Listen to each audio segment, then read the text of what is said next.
নমস্কার, আপনারা দেখছেন নজরে বাংলা অফিসিয়াল ইউটিউব চ্যানেল। সঙ্গে আমি প্রিন্স মণ্ডল। এই পর্বে আরেকটি গুরুত্বপূর্ণ প্রতিবেদন নিয়ে আপনাদের সামনে হাজির হলাম। নিশ্চিতভাবে থাম্বনেলে দেখেছেন, গর্জে উঠেছে বামপন্থী ছাত্র সংগঠন এসএফআই। আপনারা জানেন, অভয়ার ন্যায় বিচারের দাবিতে পুনরায় পথে নেমেছেন বামপন্থী ছাত্র যুব মহিলা সংগঠনগুলো। এবং এটাও আপনাদের গোচরে আছে, দীর্ঘ বেশ কয়েক বছর যাবৎ পশ্চিমবঙ্গের বিভিন্ন কলেজ বিশ্ববিদ্যালয়গুলোতে ছাত্র সংসদ নির্বাচন বন্ধ রেখেছে। এই ছাত্র সংসদ নির্বাচনের দাবিতে এসএফআই ধারাবাহিকভাবে কলেজ বিশ্ববিদ্যালয়গুলোতে লড়াই আন্দোলন করে চলেছেন।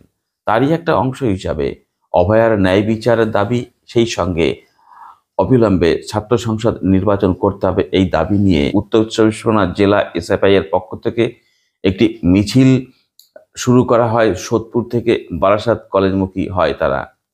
একটা ব্যাপক অংশের ছাত্রছাত্রী এসএফআই এর মিছিলে হাজির দেখে খানিকটা হতচকিত হয়ে যায় টিএমসিপির ছাত্র সংগঠন। তারা নজর রাখতে থাকে। যেই মুহূর্তে কলেজ গেটে পৌঁছায়, জানা যায় ভেতর থেকে তালা বন্ধ করে দেয় টিএমসিপির ছাত্র নেতৃত্বরা।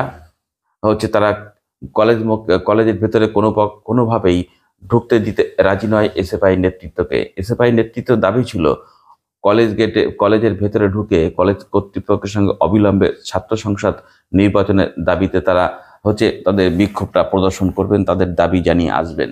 কিন্তু কোনোভাবেই ভেতরে ঢুকতে দিতে রাজি নয় টিএমসিপির নেতৃত্বরা।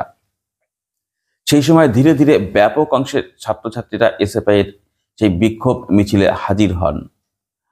যখন তারা কলেজের ভেতরে প্রবেশ করতে যান, সেই সময় তাদের উপরে ঝাঁপিয়ে পড়ে টিএমসিপির নেতৃত্ব একটা অংশ বলে জানা যায়, এবং এসএফআই এর পতাকা ছিঁড়ে দেওয়ার অভিযোগ ওঠে। একে কেন্দ্র করেই শুরু হয় বচসা এবং এক প্রকার হাতাহাতি শুরু হয়। সেই হাতাহাতি বচসার কারণে দুই একজন এসএফআই এর কর্মী আহত হয় এবং আহত হয় একজন পুলিশ কর্মী। একটা জিনিস আজ প্রমাণিত হলো যে কোনো অবৈধ সংগঠন বা কোনো স্বৈরাচারী সংগঠন, তাকে যদি প্রতিহত করতে হয়, ঐক্যবদ্ধভাবে যদি প্রতিরোধ গড়ে তোলা যায়, তাহলে তারা পিছু হটতে বাধ্য হবে। সেটাই কিন্তু হলো আজ বারাসাত কলেজ গেটের মুখে। নেতৃত্ব দিয়েছেন উত্তর চব্বিশ পরগনা জেলার বরিষ্ঠ এসএফআই এর নেতা আকাশ কর। তার নেতৃত্বেই কিন্তু আজকের এই ছাত্র মুভমেন্টটি দেখা যায়, এবং সেখানে ব্যাপক অংশের ছাত্রছাত্রীরা উপস্থিত ছিল। যে জিনিসটা আমরা বারবার পরিলক্ষিত করছি, সেটা ধীরে ধীরে বামপন্থী ছাত্র যুব সংগঠন সহ বামপন্থী বিভিন্ন সংগঠনের প্রতি আস্থা রাখছে, বিশেষ করে যুব সম্প্রদায়ের একটা বড় অংশ।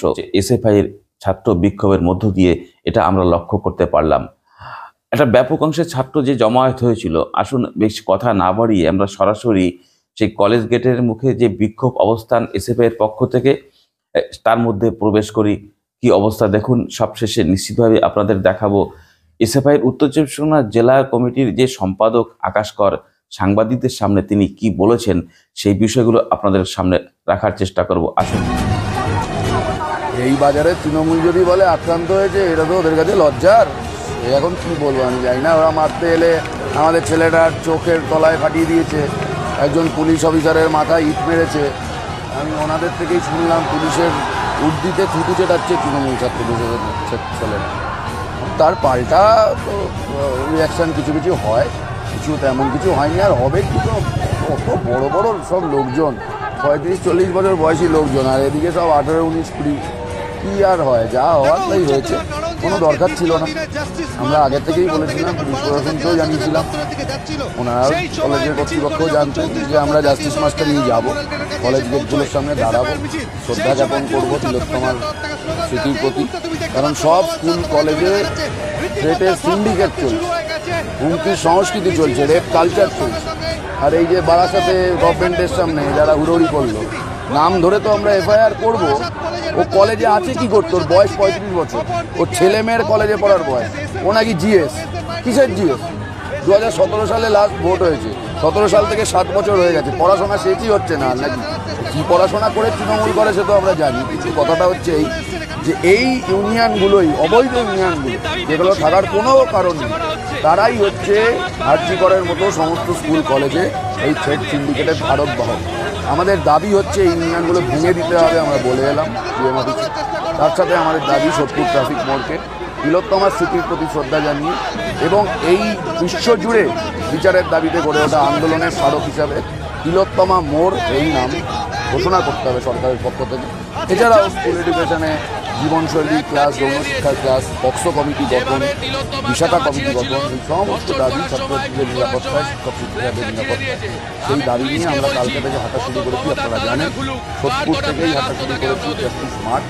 আজ বারাসাতে ডিএম অফিসে এসে পৌঁছানোর কথা ছিল। দুটো কলেজের গেটে এটা হয়েছে, আরও 3টে কলেজের সামনে আমরা গেছি। আমার তৃণমূলে 2-3টে জোকার ছিল, ফ্ল্যাগ নাড়ানাড়ি করছি। আমরা বলে এলাম তুমিও ফ্ল্যাগ নাড়াও, আমিও ফ্ল্যাগ নাড়াবো, এই তো চাই, এই তো গণতন্ত্র।